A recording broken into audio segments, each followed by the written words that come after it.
Richard Cole was not born wealthy. That is the first thing you need to understand about the Cole family, because it matters enormously to everything that follows.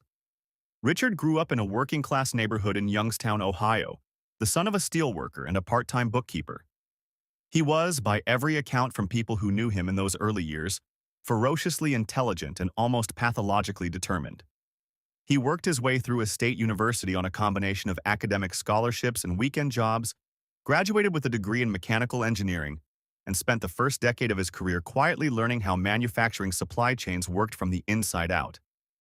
By the time he was 35, he had saved enough to purchase a struggling small parts manufacturing plant outside of Columbus. By 40, he had turned it into a regional supplier.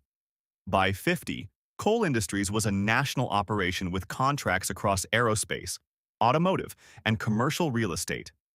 And by the time Richard Cole died at the age of 67 from a sudden cardiac event on an otherwise ordinary Tuesday morning in March, the company he had built from a single factory floor was valued at approximately $4.2 billion. He left behind two things of note. The first was Cole Industries itself, along with a trust document that would become the source of enormous conflict in the months that followed. The second was his only son, Ethan, who was 29 years old, entirely unprepared for what was about to land on his shoulders, and according to people who were close to him during that period, quietly falling apart in a way that none of the people around him seemed equipped to address. Ethan Cole had grown up in a world that most people only ever see from the outside. Private schools, personal security, a name that opened doors before he had even introduced himself. He attended an elite boarding school in Connecticut, went on to study economics at an Ivy League university, and by all outward appearances was being groomed seamlessly for the role his father had always intended for him. But there is a particular kind of loneliness that comes with growing up in extreme wealth, and it is one that very few people talk about openly, because it tends to generate more eye rolls than sympathy. It is the loneliness of never quite knowing why people are in the room with you. Is it because they like you? Because they find you interesting? Because you make them feel good? Or is it because of what you represent, the access, the influence, the proximity to power? Ethan had been navigating that question since he was old enough to understand what his last name meant. And the older he got, the more the answer seemed to tilt in one uncomfortable direction. In a candid account later shared through a close associate who agreed to speak on background, Ethan described his mid-20s as a period of growing disillusionment. He said, and I am paraphrasing here, that by the time he was 25, every significant relationship in his life felt like a negotiation. Business partners wanted favorable terms. People at social events wanted to be seen with him. Romantic relationships felt like they were constructed around what he offered rather than who he was. And even friendships, even the ones that had started in good faith, began to feel like they were maintained partly out of habit and partly out of proximity to something useful. He was not yet 30 years old. He had access to more money than most people will see in several lifetimes, and he was, by his own account, one of the loneliest people he knew. Then his father died, and within 72 hours of the funeral, the full weight of what that meant began to make itself known. Lawyers arrived. Financial advisors arrived. Board members arrived. Distant relatives who had not been in contact for years suddenly found reasons to reach out. Ethan sat in boardrooms and listened to people talk about legacy and responsibility and the future of Cole Industries, and all he could think, according to the same account, was that he had not yet had time to grieve. He had not yet had time to simply be a son who had lost his father. The machinery of wealth had already absorbed that grief and converted it into a series of legal and logistical problems to be solved.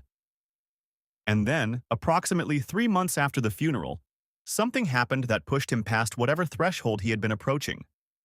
A woman he had been seeing for nearly a year, a woman he had, by multiple accounts, genuinely loved and had been considering proposing to, was discovered to have been sharing confidential information about Cole Industries with a competing firm. The details of exactly how this came to light vary depending on who is telling the story. But what is not in dispute is what the discovery meant to Ethan on a personal level. She had not loved him. She had been positioned near him, deliberately, with a purpose. And the relationship that he had believed was the one real thing in his otherwise transactional life turned out to be, in fact, the most calculated transaction of all. According to people close to Ethan during that period, he did not react with anger. He reacted with something quieter, and in many ways more unsettling, a kind of cold, methodical clarity. He withdrew from his social circle. He reduced his public appearances. He spent several weeks, by one account, barely leaving his apartment in Manhattan except to walk, alone, for hours at a time. And it was during one of those walks or so, the story goes, that the idea first took shape, not as a grand scheme, not as a performance, but as a genuine, almost desperate attempt to answer the one question that had followed him his entire life, and that the events of the past year had sharpened into something he could no longer ignore. He wanted to know if there was anyone on earth who could love Ethan Cole, the person, not Ethan Cole the heir, not Ethan Cole the fortune, not Ethan Cole the name, just the man himself. And he began to think, seriously and methodically, about how he might find out. The plan, when Ethan finally laid it out to the two people he trusted enough to involve, was both remarkably simple and, when you think about the logistics, extraordinarily complex to execute without detection. He brought in his attorney, and a man who had worked exclusively with the Cole family for over a decade and whose discretion had been tested and proven on multiple occasions. And he brought in Danny Reeves, his oldest friend, a man who had grown up down the street from the Cole family home in those early years, before the money had fully taken over the neighborhood, and who had remained close to Ethan precisely because he had never needed anything from him. Danny was, by multiple accounts, the only person in Ethan's adult life whom he trusted completely and without qualification. Together, the three of them constructed what Ethan would later describe as the most carefully planned thing he had ever done, more carefully planned, he said, than any acquisition Cole Industries had executed during his tenure. They created a secondary social identity. Not a fraudulent legal identity. Ethan was insistent on that point, according to his attorney. No forged documents, no false identification, but a carefully constructed social persona, a version of himself stripped of every marker of wealth and status, given a plausible background, and relocated to a place where the name Cole meant nothing. The name they settled on was Ethan Reeves, borrowing Danny's surname. A freelance carpenter from Western Virginia, relocating to a small town in North Carolina called Millhaven for a period of renovation work, looking for a quiet place to settle while he got back on his feet after a difficult few years. The town of Millhaven was chosen deliberately. It was small enough that a newcomer would be noticed and eventually absorbed into the community. Ethan did not want to disappear into anonymity. He wanted to be seen, but far enough removed from the circles in which he normally moved that the risk of accidental recognition was low. Population approximately 11,000. One main street, a diner, a hardware store, a community center that ran a weekly food drive, a church with a parking lot that doubled as a farmer's market on Saturday mornings. The kind of town that does not appear on many lists, but that sustains itself quietly and completely, the way thousands of American towns do, below the threshold of national attention. Ethan arrived on a Wednesday afternoon in early October in a truck that had been sourced and registered under Danny's name. He had 2 duffel bags packed with clothes that had been purchased from thrift stores and discount chains. He had a prepaid phone for local use, and a second, our encrypted device for communication with his attorney and with Danny, which he kept hidden and used only when he was certain he was alone.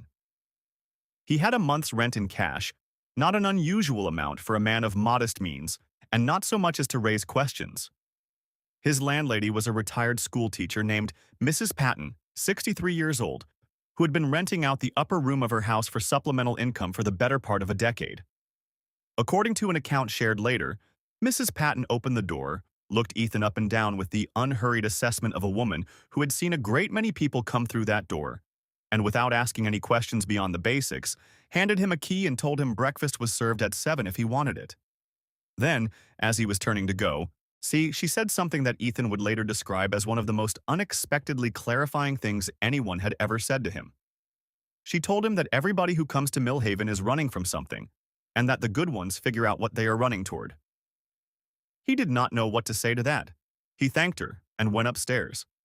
And he sat on the edge of the bed in that small room with its cedar-scented quilt and its single window, overlooking a quiet residential street, and for the first time in longer than he could immediately remember, he felt something that took him a moment to identify. He felt, very tentatively and almost against his will, something like relief. The first week in Millhaven was, by all accounts, an exercise in profound disorientation.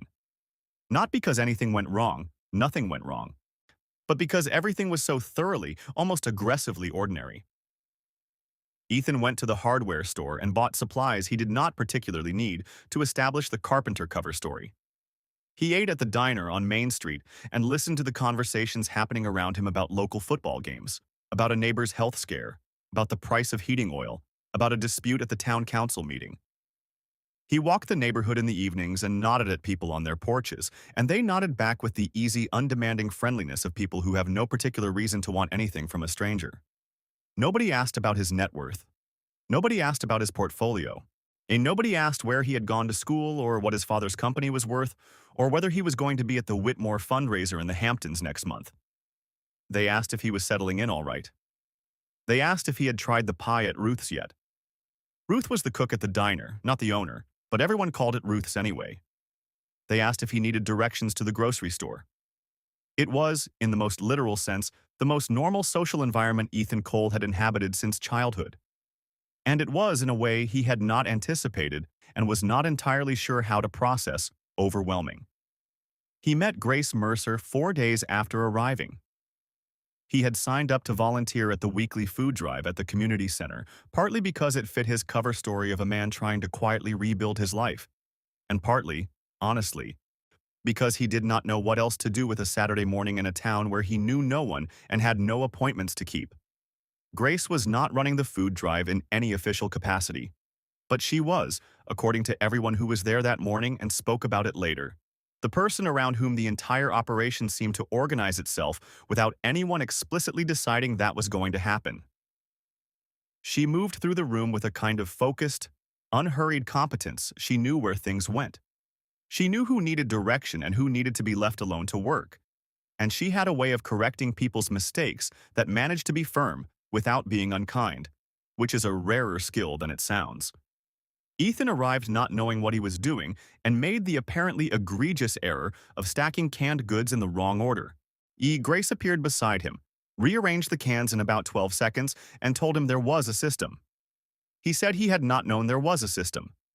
She looked at him, and this detail appears in multiple accounts of that morning with the specific expression of a teacher encountering a student who is clearly capable of more than they are currently demonstrating, and said that there is a right way to do everything and most people just do not bother learning it. Then she moved on to the next task. She did not wait for his response. She did not look back to see how he had taken the correction. She simply moved on, because there was more to do and she was the person who was going to do it. Ethan stood there for a moment with a can of chickpeas in his hand. Then he put it in the correct place and got back to work. He came back the following Saturday, and the one after that. What developed between Ethan and Grace over the weeks that followed was, by every account available, including Ethan's own later descriptions, the most genuinely uncomplicated relationship he had experienced as an adult. And that simplicity was, paradoxically, the most complicated thing about it. Grace talked to him the way people talk to someone they find interesting, but have not yet decided to impress. She challenged his opinions without any apparent concern for whether he found her challenging. She was unmoved by confidence. He had spent years in rooms full of people who responded to confidence as though it were a form of currency, and Grace treated it as roughly equivalent to being able to parallel park, which is to say, a useful quality that does not in itself tell you very much about a person.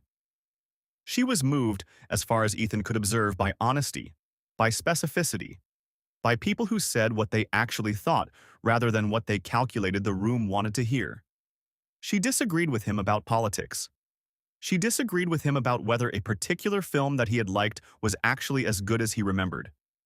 She had a fully formed and vigorously defended opinion about the correct way to make chili that she was prepared to defend at length if necessary.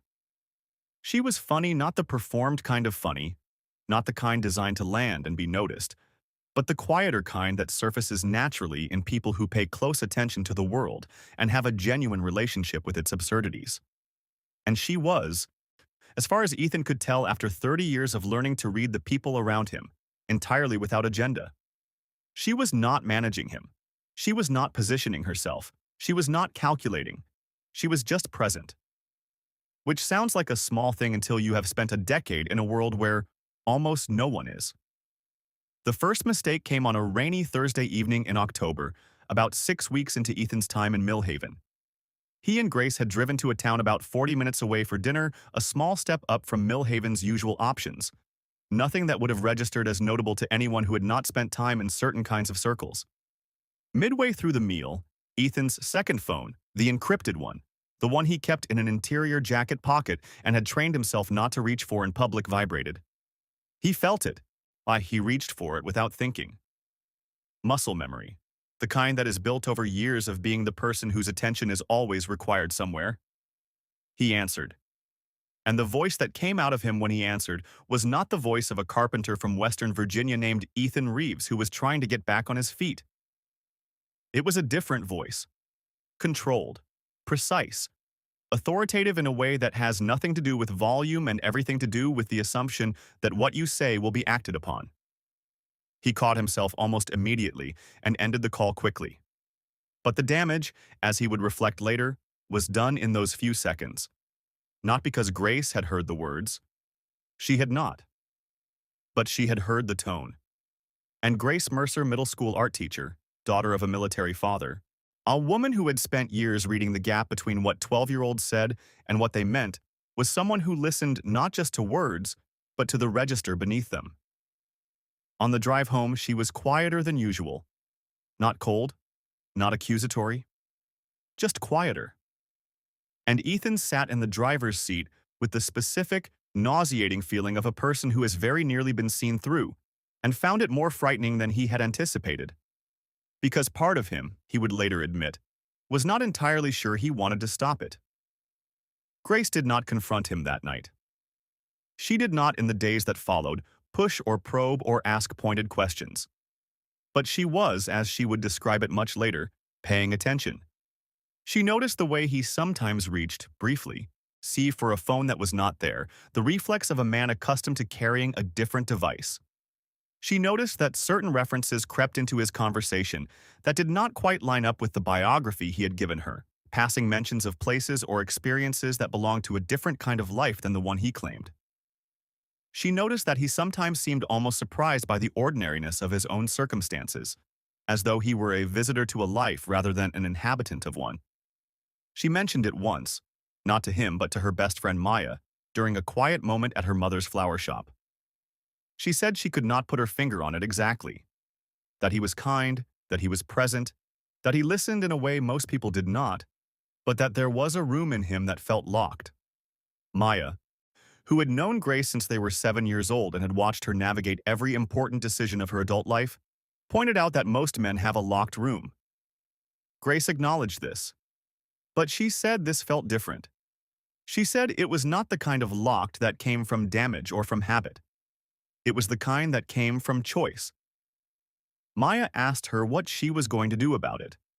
Grace said she was not going to Google him. She was going to ask him instead. Because she had decided, at some point in that conversation, that if the answer to the locked room was something that changed what she thought of him, she would rather hear it from him directly than find it somewhere else. That decision, the decision to ask rather than investigate, is one that several people who knew Grace well later described as entirely characteristic of her. She was not naive. She simply believed, as a matter of principle, that people deserved the chance to tell their own truth before you went looking for it somewhere else. The conversation happened on a Sunday evening in late November. They were sitting on Mrs. Patton's porch. It had become a habit by that point, appearing there in the early evening with something to drink and staying until the neighborhood went quiet. Ethan had come to think of those hours as the most honest part of his week in Millhaven, which was an observation that contained within it a certain irony he was not unaware of. Grace set down her glass. She looked at the street for a moment, and then she turned to him and said, without preamble or performance, that she did not need to know everything about him, but that she needed to know that what she did know was real. And she asked him, simply and directly, if it was. Ethan Cole, who had, by his own later accounting, faced more adversarial situations across more boardroom tables than he could easily remember, who had been interrogated by journalists and tested by competitors and managed crises that had made the front pages of financial publications, sat with that question for what he described as the longest 11 seconds of his life.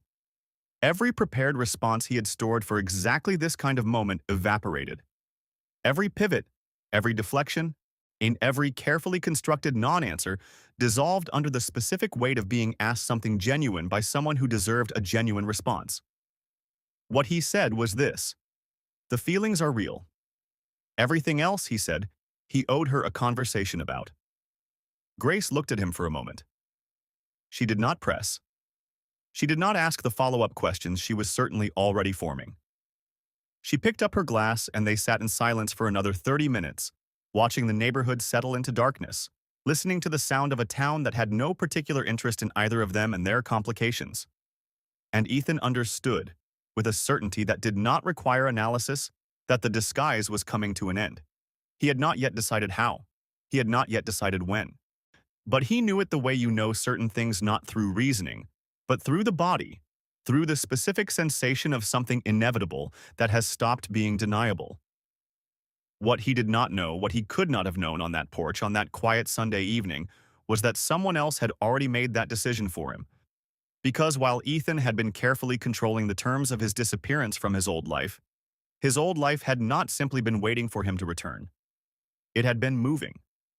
And according to investigators and legal records that would later become part of a formal dispute, it had been moving in a direction that had very little to do with concern for Ethan's well-being. A private investigation firm based in Charlotte, North Carolina, had been engaged. The precise date of the engagement is disputed, but investigators believed it was sometime in mid-November to locate Ethan Cole and document his activities.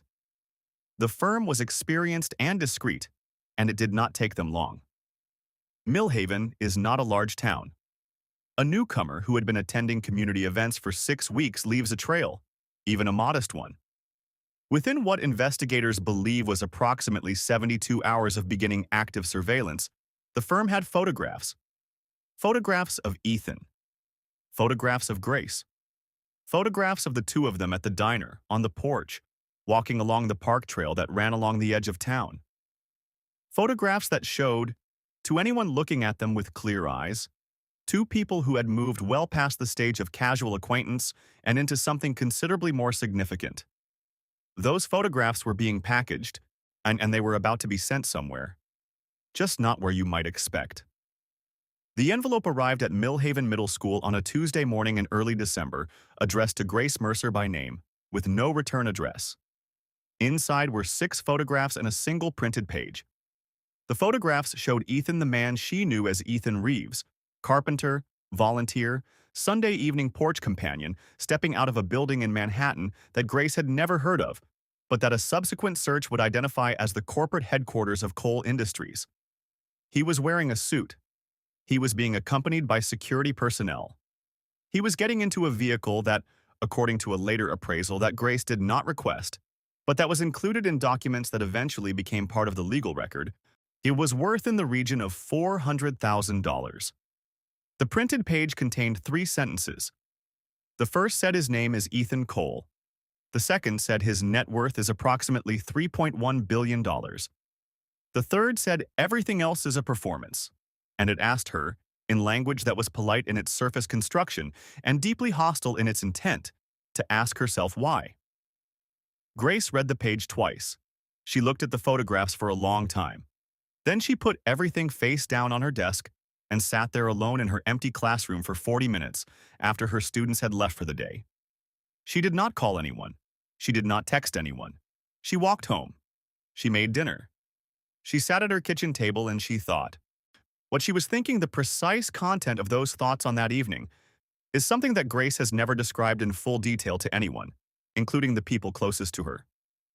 What she has said, in the limited accounts she gave later to people she trusted, is that she was not thinking about the money. She was not thinking about what the revelation meant for her, or for any future she might have imagined. She was thinking about the food drive. She was thinking about the canned goods. She was thinking about the 11 seconds of silence on the porch when she had asked him if it was real. For 24 hours, Grace went quiet. She did not respond to Ethan's messages. She did not call him.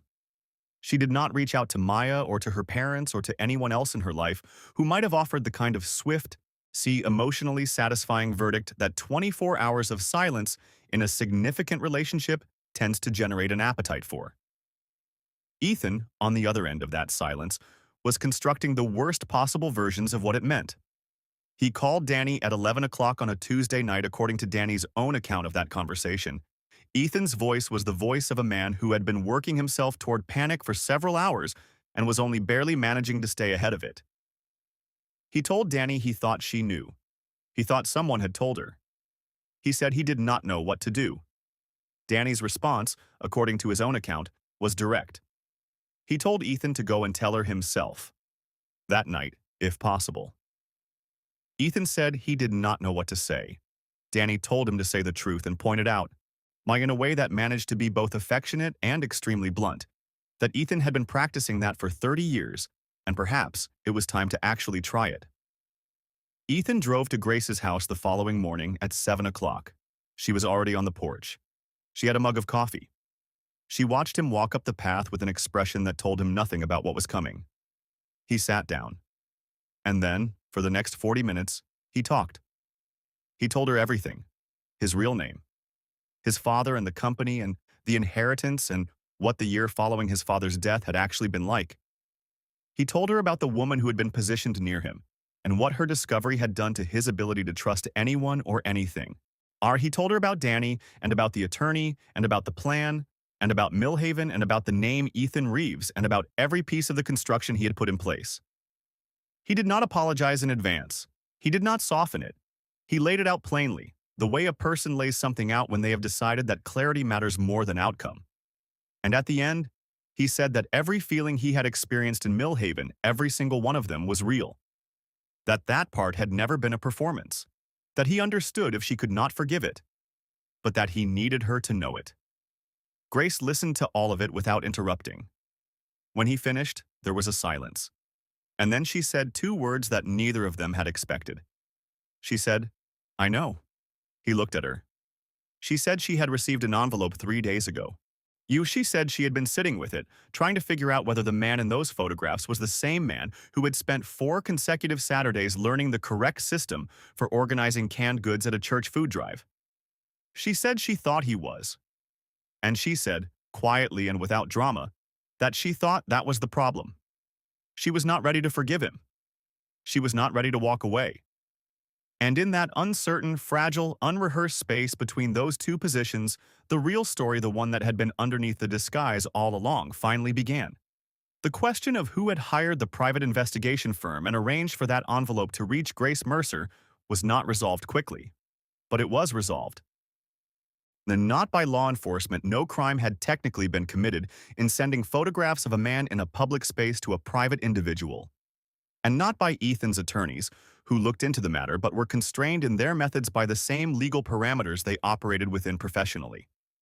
It was resolved by Danny Reeves, who had, as Ethan once described it, a particular talent for finding things that people had tried to put somewhere quiet. The source of the envelope was a woman named Catherine Cole, Ethan's aunt. His father's younger sister, who had maintained a cordial but fundamentally transactional relationship with the Cole family for most of her adult life, and who had, at the time of Richard Cole's death, mounted a legal challenge to the terms of the family trust on the grounds that certain provisions were ambiguous in their language regarding conditions of inheritance. That challenge had been ongoing in a quiet, low-profile legal channel for the better part of a year. What Catherine Cole had apparently concluded, and this is reconstructed from legal documents and from the accounts of people involved in the proceedings, was that documented evidence of Ethan living a double life, making erratic decisions, and conducting his personal affairs in a manner that could be characterized as unstable or damaging to the Cole family brand might support an argument for revisiting the trust's terms. She had not sent the envelope to protect Grace from Ethan. She had sent it to create a scandal. She had, in the most straightforward possible reading of events, attempted to use Grace Mercer as a tool in a legal and financial dispute that Grace had no knowledge of and no stake in. What Catherine Cole had not anticipated, what she perhaps could not have anticipated, because it required knowing Grace, which she did not, was that Grace would respond not with public outrage or social media exposure or any of the other modern instruments of humiliation that would have served Catherine's purposes admirably, but with 40 minutes of quiet thought and a porch conversation at 7 in the morning. Catherine Cole's legal challenge was ultimately dismissed. The trust remained intact. Ethan retained control of Cole Industries and the family estate. And Catherine Cole, according to people familiar with the family in the period following the resolution, they found that her relationship with Ethan did not survive the revelation of what she had done. That was, by most assessments, the least surprising outcome of the entire story. Grace took 3 weeks. She did not see Ethan during that time. She spoke to Maya, who was characteristically direct on the subject and whose opinion delivered over 2 hours in the back corner of the flower shop covered the full range of the situation's complexity without arriving at a simple verdict. Because Maya was the kind of friend who understood that simple verdicts are occasionally satisfying and almost never useful. She spoke to her father, a retired military man who had spent decades making difficult assessments under pressure, and who told her, in the way of a person who has seen a great many people make a great many choices and watch the consequences unfold, that she should trust what she had observed rather than what she had been told. And she spoke in what she later described as the most clarifying conversation of the entire 3 weeks to Mrs. Patton. She went to Mrs. Patton's kitchen on a Wednesday morning, sat at the table where she had watched Ethan eat breakfast more times than she had counted, and told the older woman everything she knew. Mrs. Patton listened without interrupting, the way she listened to everything with the complete, unhurried attention of a person who has long since stopped needing to perform engagement because the real thing costs her nothing. When Grace finished, Mrs. Patton was quiet for a moment. Then she said that she thought Ethan had come to Millhaven looking for permission to be a person. And she said that she thought Grace had given it to him without knowing that was what she was doing. And she said the question was not whether he had lied, because he had. And that was a fact that did not require further examination. The question, she said, was who he had been while he was lying. Grace sat with that for a long time. She thought about the food drive and the canned goods and the porch. She thought about the way he had listened to her, not in the polished, strategic way of someone managing a conversation, but in the genuinely absorbed way of someone who was hearing something they had not heard before and wanted to understand it completely. She thought about the fact that a man worth $3 billion had spent his Saturday mornings in a church hall learning the layout of a food pantry and had not, in all the weeks she had known him, given her a single reason to feel managed or observed or positioned. She drove to his rented room on a Thursday afternoon in mid-December. He opened the door looking like a man who had not slept properly in 3 weeks, which was, by most accounts, an accurate description. Grace looked at him, and she said that she was not saying everything was fine. She said she was saying she would like to figure out if it could be, but she said it had to be honest, every part of it, or not at all. Those were her terms. And Ethan Cole, who had negotiated acquisitions worth hundreds of millions of dollars and who had spent 30 years learning how to structure conversations to his advantage, said yes. Without negotiation, without qualification, just yes. What happened after that Thursday afternoon belongs, in the most meaningful sense, to Ethan and Grace, who have been by choice and by mutual agreement private about the details. What is part of the documented record through public filings and reported accounts is somewhat more limited but not without significance. Ethan returned to Cole Industries, but the manner in which he returned was different from what anyone who had known him before Millhaven might have expected. He restructured his role considerably, delegating day-to-day operational control to a team of executives whose competence he had long trusted, but whose authority he had previously been reluctant to fully extend. He reduced his public profile. He redirected a significant and documented portion of the company's annual charitable budget into an education foundation focused on arts programming in underfunded public schools across the southeastern United States. The foundation's first major grant cycle included a school in a mid-sized town in North Carolina, whose name, if you were looking at the list, you might recognize. Mrs. Patton's breakfast, according to everyone who continued to have occasion to know about it, remained available every morning at 7. Ethan visited Millhaven twice in the year, following the events described in this story. Both times, by all accounts, he helped at the food drive. And then there is the detail that reframes everything. The piece of this story that I have been holding until now, because it belongs at the end, not at the beginning. 18 months after the events in Millhaven, in a conversation with someone she trusted enough to speak to on the record about what had happened, Grace was asked whether she felt deceived by Ethan's disguise. She thought about it for a longer moment than the questioner had expected. And then she said something that has stayed with everyone who has heard it since. She said that Ethan had been pretending to have nothing, but that in pretending to have nothing, he had shown her everything. She said that most people do the opposite. They show you everything they have and carefully hide who they are. She said he had hidden what he had and accidentally revealed who he was. And then she said, quietly, that she was not entirely sure which one of those was the real disguise. That is the question this story leaves in the room. Not which one of them was deceiving the other. Not whether what Ethan did was justified, because reasonable people hearing this story will disagree on that point, and they will not all be wrong. The question it leaves is the one beneath all of that. The one that applies not to billionaires in particular, but to all of us, in the ordinary and extraordinary negotiations of our own lives. Who would you be and who would stay if you showed up with nothing but yourself? This story is, at its core, not really about money. It is about the universal human terror of being known. Not recognized, not admired, not envied, known. The quiet, specific fear that if the performance stopped, if the version you have carefully assembled for the world were set down, what remained might not be enough. Ethan Cole had $3 billion, and that fear in equal measure. Most of us will never have the first thing. Most of us know the second one intimately. What Millhaven gave him, what Grace and Mrs. Patton and Danny and a church food drive and a cedar-scented room above a retired schoolteacher's kitchen gave him, was not the confirmation that he was lovable in spite of his money. It was the far more difficult and valuable thing, the experience of being seen as a person before being seen as anything else. And the chance, however complicated and however honestly it had to be rebuilt, to find out what happened next from that foundation. I want to hear from you. If you were in Grace's position, if someone you had genuinely connected with turned out to have been concealing an identity of that magnitude, what would you do? Would you walk away? Would you stay and find out who they actually were? There is no clean answer. But I have a feeling the comments on this one are going to be worth reading. Drop your thoughts below. And if this story moved you, if it made you sit with something, if it made you think differently about what we show people and what we keep locked away, share it with one person today who you think needs to hear it. We have more stories coming. Stories about the things people do when they believe they are not being watched, and what those things reveal about who they really are. Hit subscribe so you do not miss what comes next. I will see you in the next one.